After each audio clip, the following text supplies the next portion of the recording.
کے نقش قدم پر چلتے تھے اور ان کے درمیان کوئی فرقہ بندی نہیں تھی، اور اب کے دور میں اگر ہم حق پر ہیں تو ہم نے اپنا فرقہ کیوں بنا دیا ہے؟ اہل حدیث اور وہابی، وہ ہم نے اپنا فرقہ کیوں بنایا ہے؟ صحابہ کا تو یہ فرقہ تھا نا بھائی۔ فرقہ وہ ہوتا ہے جو مرکز سے ٹوٹتا ہے، فرقہ وہ ہوتا ہے جو مرکز سے ٹوٹتا ہے، جو مرکز سے جدا راست اختیار کرتا ہے۔ ہمارا تو مرکز ہی کے ساتھ تعلق ہے، یعنی اللہ اور اللہ کے رسول سے تعلق ہے، کتاب اللہ اور سنت رسول سے تعلق ہے۔ اور یہ تفریق اس لیے کہ روافض نے، خوارج نے، اسی طرح معتزلہ نے اور دوسرے بدعی فرقوں نے جو تقسیم کی ہے کہ ہم ان صحابہ کی بات کو مانیں گے، ان صحابہ کی بات کو نہیں مانیں گے، ہم اس تفریق کے قائل نہیں ہیں۔ ہم کہتے ہیں کہ کوئی صحابی، جس طرح میں نے عرض کیا، کوئی صحابی نبی علیہ الصلوۃ والسلام کا فرمان بتلا دے، ہم آمنا و صدقنا اس پر کہیں گے، کیونکہ ہمارا موقف، ہمارا اول و آخر وہ اللہ اور اللہ کے پیارے پیغمبر صلی اللہ علیہ وسلم کے ساتھ وابستہ ہے، اور ہم اللہ سے دعا کرتے ہیں کہ یہ وابستگی ہماری ہمیشہ قائم رہے، درمیان میں کوئی اور واسطہ اور کوئی ذریعہ نہ آئے۔ یہ بات، اللہ اکبر۔ فرقہ وہ ہے تفریق، جدائی۔ کس سے جدائی؟ مرکز سے، مرکز سے جدائی۔ یہ یوتھ فورس کا اجلاس ہے، میں پوچھتا ہوں مرکزی جمعیت اہل حدیث سے جو جدائی ہے، وہ جدائی کرنے والے جدا کیوں ہیں؟ کہ انہوں نے مرکز جمعیت اہل حدیث سے جدائی اختیار کی ہے، علیحدگی اختیار کی، مرکز سے وابستگی نہیں ہے۔ جدائی تب ہوتی ہے جب وابستگی تقسیم ہو جائے، جب وابستگی مرکز سے قائم رہے تو اختلاف وہ قابل برداشت ہے، وہ فرقہ نہیں ہے۔ بات سمجھے یا نہیں؟ وہ فرقہ نہیں ہے۔ فرقہ تب ہوتا ہے جب مرکز سے انسان راہ گریز اختیار کرتا ہے۔ میں نے سمجھایا ہے یہ مسئلہ۔ اللہ اکبر کبیرہ۔ بلکہ میں ایک بات یہ بھی عرض کرتا ہوں کہ ہم اللہ کے فضل و کرم سے، جس طرح میں نے کہا، اللہ اور اللہ کے رسول سے وابستہ ہے، کتاب اللہ اور سنت رسول سے وابستہ ہے۔ جو درمیان میں واسطہ اگر زائد آ جاتا ہے تو اس واسطے کی وجہ سے مرکز سے وہ عقیدت نہیں قائم رہتی جو اس واسطے سے پہلے تھی۔ اب آپ کی توجہات ان کاغذوں پر ہے کہ کہاں کہاں سے کاغذ آ رہے ہیں، میری بات پر توجہ کم ہے۔ میں اس کی مثال دیتا ہوں، مثالیں تو بہت سی ہیں۔ اولاد ہوتی ہے والدین کی، اولاد ہوتی ہے، والدین اس کی پرورش کرتے ہیں اللہ کی توفیق سے، پڑھاتے ہیں، کاروبار کرواتے ہیں، نکاح کر دیتے ہیں، شادی کر دیتے ہیں۔ اب مجھے آپ بتلائیں، شادی کے بعد اس اولاد کی وابستگی یا مودت یا تابعداری یا فرما برداری کا جذبہ اسی طرح قائم رہتا ہے جس طرح شادی سے پہلے والدین کے ساتھ تھا؟ کیوں جی؟ یہ تو ہڈ بیتی بات ہے نا۔ لوگ تو کہتے ہیں وہ اولاد ادو تک ہی ہے جدوں تک ویاہی نہ جائے، جدوں ویاہی جاوے نا اس وقت پھر اولاد کیدی ہو جاندی ہے؟ بیوی دی ہو جاندی ہے۔ جی شادی علی شادی نہیں ہوئی، چلو لیکن ہو جائے گی تو نتیجہ یہی نکلتا ہے، کیونکہ درمیان میں ایک واسطہ آ گیا ہے، اور یہی واسطے ہیں جو اللہ اور اللہ کے رسول کے درمیان ہے۔ اگر حضرت علی سے واسطہ ہے تب بھی، امام ابو حنیفہ سے ہے تب بھی، امام شافعی، مالک، احمد سے ہے تب بھی، نقشبندی، سہروردی، قادری، چشتی سے ہے تب بھی، یہ سب واسطے ہیں. اور میں کیا عرض کروں کہ سب کہتے ہیں ہمارا پہلوان اونچا ہے، سب کہتے ہیں. شافیوں نے کہا، اور کہنے والا ہے کون ہے؟ کہنے والا امام الحرمین ہے. کیا نام ہے ان کا؟ عبد الملک. امام الحرمین اور امام غزالی کا استاد، امام غزالی کا استاد احقاق الحق میں لکھتا ہے کہ مشرق مغرب شمال جنوب جتنے انسان بستے ہیں ان سب کو چاہیے کہ وہ شافیت اختیار کر لیں. فرق آ گیا نا درمیان میں. ہم کیا کہتے ہیں؟ سب محمدی بن جائیں. ہم کیا کہتے ہیں؟ سب محمدی بن جائیں. وہ کہتے ہیں سب شافی بن جائیں. مسعود بن شیبہ نے کہا مقدمہ کتاب التعلیم میں بالکل اسی جواب میں کہ ہم کہتے ہیں مشرق میں بسنے والے، مغرب میں بسنے والے جتنے انسان ہیں وہ سب کے سب حنفی بن جائیں. ان کو فکر ہے، جن کو واسطہ اختیار کیا ہے ان کو فکر ہے کہ ہمارے امام کے ہم نوا بنے. لیکن ہم کہتے ہیں کہ سب امام الانبیاء کے ہم نوا بنے. جب یہ واسطہ آتا ہے تو پھر امام الانبیاء سے وہ ناطہ قائم نہیں رہتا جو اس واسطے سے پہلے ہونا چاہیے ہوتا تھا. اللہ کے فضل و کرم سے اس لیے ہم ان واسطوں کے قائل بھی نہیں ہیں. ہم کہتے ہیں صرف بس تعلق اللہ اور اللہ کے رسول کے ساتھ، کتاب اللہ اور سنت رسول کے ساتھ. عصر حاضر میں صحابہ اور اہل بیت کے دفاع کے لیے حدیث کے کرنے کے کون سے کام؟ بھائی عصر حاضر میں صحابہ اور اہل بیت کے دفاع کے لیے اہل حدیث کو یہی موقف خود صحابہ کرام رضوان اللہ علیہ مجمعین کے مابین جو اخوت اور محبت کی داستانیں تھیں اس کو دہرانے کی ضرورت ہے. ان کو باور کروانے کی ضرورت ہے. لوگوں کو بتلانے کی ضرورت ہے کہ یہ جھگڑے ان میں ڈالے گئے ہیں، ان میں جھگڑے ہیں نہیں. یہ جھگڑے ان میں ڈالے گئے ہیں، ان میں جھگڑے ہیں نہیں. اصل مسئلہ یہ ہے. نوجوانوں کو صحابہ کے متعلق شکوک و شبہات سے بچانے کے لیے کون سے امور ضروری ہے؟ بھی ان کے لیے ضروری ہے کہ صحابہ کرام رضوان اللہ علیہ مجمعین کی جو سیرت پر کتابیں ہیں وہ لکھیں، یا اسی طرح جو صحابہ کرام کے ان اختلافات پر کتابیں ہیں وہ لکھ پڑھیں. مثال کے طور پر شیخ الاسلام، اب اس کا ترجمہ تو ہو چکا ہے، منہاج السنہ کا بھی ترجمہ ہو چکا ہے، اللہ کرے چھپ جائے وہ. اس کا اختصار حافظ ذہبی رحمۃ اللہ علیہ نے کیا، اس کا ترجمہ بھی ہو چکا ہے، وہ کتابیں پڑھیں. اسی طرح امام اپنے امام شاہ ولی اللہ رحمۃ اللہ علیہ، ان کی کتاب ازالۃ الخفا ہے وہ پڑھیں.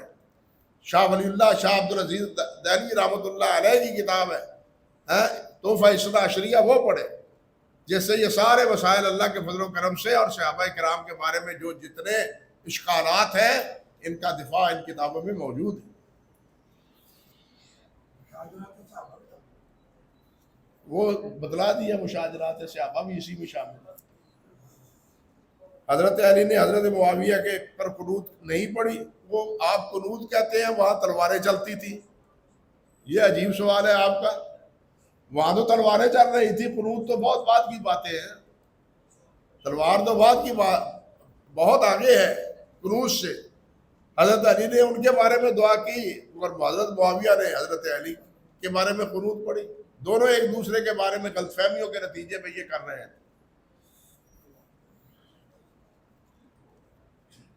ہاں، آپ نے بعض تمام صحابہ کی تعدیل کی تو ان میں تو کافی یا اعرابی مرتد ہو گئے تھے، تو ان کی تعدیل کی کیا صورت ہے؟ اور جو صحابی ہے وہ مرتد نہیں ہوا. بات سمجھ لیں. یہ دلیل کیا دیتے ہیں کہ قیامت کے دن نبی علیہ السلام فرمائیں گے، نبی علیہ السلام قیامت کے دن فرمائیں گے سوقن لمن غیر دینی، اور اس میں صحابیت کا لفظ موجود ہے. لیکن میں سمجھتا ہوں پہلے یہ بات سمجھے کہ یہ روایت اگر صحابہ کے بارے میں ہوتی تو صحابہ صحابہ کرام اس کو چھپاتے، لیکن صحابہ کرام میں سے کسی نے بھی اس روایت کو نہیں چھپایا۔ یہ خود دلیل ہے ان کی عدالت پر، یہ خود دلیل ہے صحابہ کرام رضوان اللہ علیہ مجمعین کی عدالت پر، کہ جو ظاہری طور پر اعتراض اشکال وارد ہوتا تھا، اس اشکال کو بھی انہوں نے ذکر کیا، اور پھر اس کا جواب بھی اس میں موجود ہے۔ وہ کون تھے؟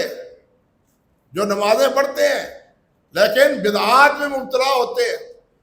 کسی منافق کا نام کتب صحابہ میں موجود نہیں ہے۔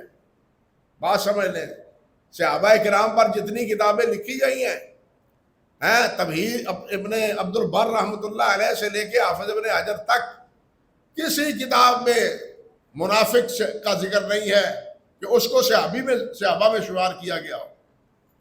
جو صحابی ہیں ان کو ہی صحابہ میں شمار کیا ہے، کسی منافق کا ذکر کتب صحابہ میں موجود نہیں ہے۔ اس لیے یہ کہ اعرابی مرتکب اعرابی ہوئے تھے، خود قرآن مجید میں آتا ہے اسی صورت توبہ میں، کہ اس کے ارد گرد کچھ اعراب ہیں جن کے دلوں میں نفاق ہے، جن کے دلوں میں نفاق ہے، اور نبی علیہ السلام نے جن کے دلوں میں نفاق تھا، آخری دور میں حضرت حذیفہ رضی اللہ تعالیٰ عنہ کو ان کے ناموں سے آگاہ کر دیا تھا۔ حضرت حذیفہ کو ان کے ناموں سے آگاہ کر دیا تھا، اور حضرت عمر فاروق جب بھی جنازہ آتا تو حضرت حذیفہ سے پوچھتے کہ یہ منافق تو نہیں ہے، اس کا جنازہ پڑھے۔ یہ سی صورتحال، اگر وہ منافق تھے تو ان سے بارے کے بارے میں نبی علیہ السلام نے خبردار بھی کر دیا کہ یہ اور یہ منافق ہے۔ اللہ اکبر کبیرہ۔ اس لیے یہ کہنا کہ بعض مرتد ہو گئے تھے، صحابی ہو گئے تھے، جو ارتداد ہوگا مرتد ہو گیا وہ تو صحابی نہ رہے۔ صحابی کی تعریف آپ نے نہیں سنی، وَمَاتَ عَلَىٰ ذَلِكَ، اسلام پر بھی اس کو موت آئے، وہ صحابی نہیں ہے، اس کا شرف صحبت ختم ہو گیا جو مرتد ہوا۔ اور اسی طرح جو منافق ہے وہ بھی صحابی نہیں ہے۔ کسی منافق کو کسی محدث نے صحابہ میں شمار نہیں کیا۔ بس یہ سوال اور بھی ہے کوئی؟ ہاں یہ ہے جو موضوع سے مناسب نہیں، یہ موضوع والے سے۔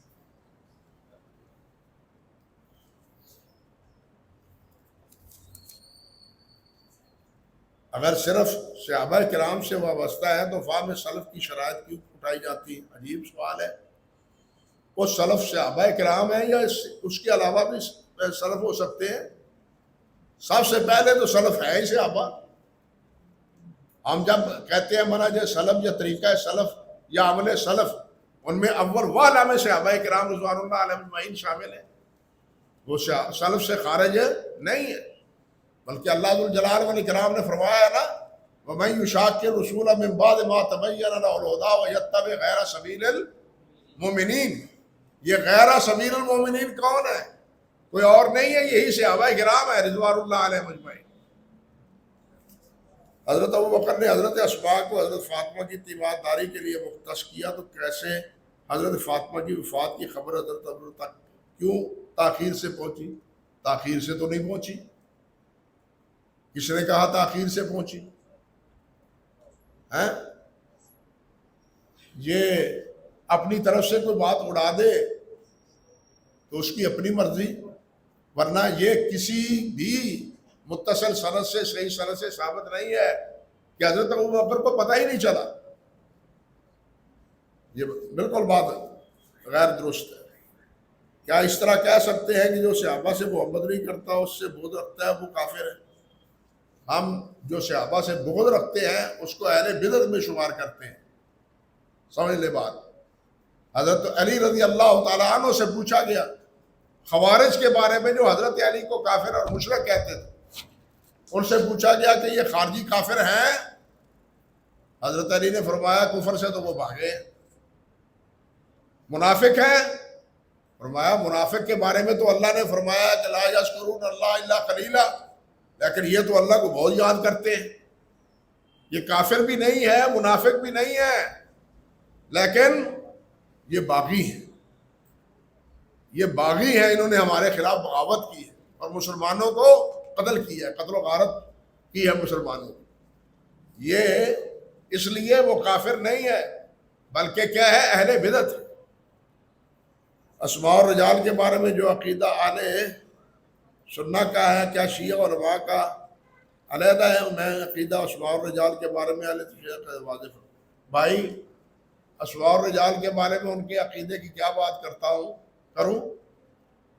ابتدا سے لے کے سنت سے لے کے تاریخ تک کسی جگہ بھی ان کا اتفاق اہل سنت سے نہیں ہے. آپ کی حدیث اور ہے، ان کی حدیث اور ہے. سمجھ لے بات. آپ کی تاریخ اور ہے، ان کی تاریخ اور ہے. آپ کے اسماء اور رجال اور ہے، یعنی کتب رجال اور ہیں، ان کی کتب رجال اور ہے. وہ آپ کی کتب پر اعتماد نہیں کرتے. گویا کہ ایک مستقل طریقہ ہے ان کا. حتیٰ کہ اگر میں یہ بھی کہوں کہ ان کا قرآن اور ہے، ہمارا قرآن اور ہے، تو اس میں بھی کوئی بعید بات نہیں ہے. کیوں کہ ان کے اصول اربع میں یہ بات لکھی ہوئی ہے کہ قرآن اصل لائے گا مہدی، جو امام غار میں چھپا ہوا ہے وہ لائے گا. حضرت علامہ صاحب رحمۃ اللہ علیہ فرمایا کرتے تھے سر و یرا میں، جس پہاڑی میں کہتے ہیں کہ یہ امام صاحب وہاں چھپے ہوئے ہیں، اس غار کے منہ میں تو کوئی چھوٹا سا جانور بھی نہیں جا سکتا، چاہے جائے کہ آدمی چلا جائے. ایسی بات بنائی. اور پھر ایسے ہی کہ 30 آدمی ہوں مومن صادق تو پھر نکلے گا. یہ روزانہ گھوڑا لے کے وہاں جاتے ہیں اور کہتے ہیں امام صاحب آؤ، امام صاحب آؤ، روتے ہیں پیٹتے ہیں، لیکن امام صاحب اندر ہوں تو آئے نا، وہ تو اندر ہے ہی نہیں. حضرت حسن عسکری کی اولاد ہی نہیں تھی، چاہے جائے کہ جناب کہا جائے کہ ان کا بیٹا غار میں جا کے چھپ گیا. انا للہ. اس لیے اسماء اور رجال ہی نہیں، قرآن سے لے کے جنازے تک کے مسائل ہمارا کسی مسئلے میں ان کا اتفاق نہیں. آپ بتلائیں، یہ شعار ہے. آذان دین کا کیا ہے؟ شعار ہے. صحیح مسلم میں آپ نے پڑھا ہوگا، نبی علیہ السلام جب کسی لشکر کو روانہ کرتے تو فرماتے کہ رات کو اس گاؤں پر یا بستی پر حملہ نہیں کرنا، انتظار کرنا. اگر صبح آذان کی آواز آئے تو سمجھ لیں کہ یہ مسلمانوں کی بستی ہے، اس میں مسلمان بستے ہیں. اگر آذان نہیں ہے تو پھر صبح کے بعد کیا کرنا؟ حملہ کرنا. گویا آذان شعار اسلام ہے، لیکن انہوں نے تو شعار اسلام کو بھی باقی نہ رہنے دیا، اس میں بھی تیسری شہادت شامل کر دی. سمجھے بات یا نہیں؟ نہ انہوں نے قائم رکھا اسی شعار کو، نہ دوسرے خرافیوں نے اسی شعار کو قائم رکھا. حضرت بلال روزانہ اذان کہتے تھے. مدینہ طیبہ میں آنے کے بعد 9.5-10 سال تک اذان ہوتی رہی. بعد میں صحابہ کے دور میں بھی وہی اذان بلالی ہوتی رہی، لیکن کسی نے ان دونوں میں سے کوئی چیز بھی ملانے کی جرت نہیں کی. بلکہ من لا یحضر الفقیہ، جو ان کی صحاح اربع میں کتاب شمار ہوتی ہے، اس کے مصنف نے کہا ہے من لا یحضر الفقیہ نے کہ ہمارے کچھ غالی حضرات نے آذان میں تیسری شہادت کو شامل کر دیا ہے، جس کا اذان بلالی کے ساتھ کوئی تعلق نہیں. حقیقت یہ ہے. اس لیے یہ آئے دن وہ جیسے تورات اور انجیل میں تحریف کرنے والے آج تک کرتے رہے ہیں، یہ لوگ بھی آج تک دین میں تعویل اور تحریف کے مرتکب ہیں. اللہ ہی ہمارے حال پر رحمت فرمائے. کن سے واسطہ پڑا ہے؟ حضرت ابوبکر صدیق جنہوں نے اختلاف کیا وہ کافر ہیں، یہ پہلے جواب دے چکا. یقین متکبرین کی زکوٰۃ، منکرین زکوٰۃ. منکرین زکوٰۃ کی کیفیت 2 نوعیتوں کی تھی. ایک وہ تھے جنہوں نے زکوٰۃ کا ویسے ہی انکار کر دیا تھا. ایک وہ تھے جنہوں نے بیت المال میں زکوٰۃ دینے کا انکار کیا تھا. دونوں میں فرق. اسی طرح حضرت عمر کے مخالفین بھی کافر نہیں بھائی. میں نے پہلے عرض کیا کہ حضرت علی کے مخالف ہوں یا حضرت صحابہ کرام میں سے کسی کے مخالف ہوں، ہم اس کے کافر نہیں کہتے. ہم ان کو بدعتی تو کہتے ہیں، کافر نہیں کہتے. صحیح بخاری میں ہے کہ سیدہ فاطمہ حضرت ابوبکر سے خفا. میں نے بتلا دیا بھائی وہ خفا کے معنی کیا ہے، لم تتکلم کے کیا مفہوم ہے. وہ ابن ابی حدید کے حوالے سے بھی میں نے اس کا حوالہ دیا ہے کہ وہ راضی ہو گئی اور انہوں نے کوئی کلام حضرت ابوبکر صدیق کے ساتھ نہیں کیا. حدیث عمار کی وضاحت فرمائیں. کیا وضاحت کروں؟ حضرت عمار شہید ہوئے رضی اللہ تعالیٰ عنہ، تقتل کا فیات الباغیہ. لیکن یہ فیع باغیہ ہے کون سا فیع باغیہ ہے؟ بعض کہتے ہیں کہ فیع باغیہ سے مراد وہ ہے جو حضرت علی سے لڑے، لیکن حقیقت یہ ہے کہ فیع باغیہ وہ ہے جو ان دونوں کو لڑانے والے تھے، اور وہی وہ باغی تھے جو حضرت عثمان غنی رضی اللہ تعالیٰ عنہ کے خلاف جنہوں نے بغاوت کی تھی، جنہوں نے حضرت علی کے خلاف حضرت عثمان کے خلاف بغاوت کی تھی. بغاوت کا آغاز اس وقت سے ہو چکا تھا. اگر کوئی صحابہ اہل بیت کے تعلق کے بارے میں بحث مباحثہ کرتا ہے تو اسے کیا مناسب جواب دینا چاہیے؟ بھائی مناسب جواب تو یہی دینا چاہیے کہ ہمارا صحابہ اور اہل بیت سب کے ساتھ وابستگی یکساں ہے. ہم تفریق کے قائل نہیں ہیں جس طرح کے رافضی تفریق کے قائل ہیں.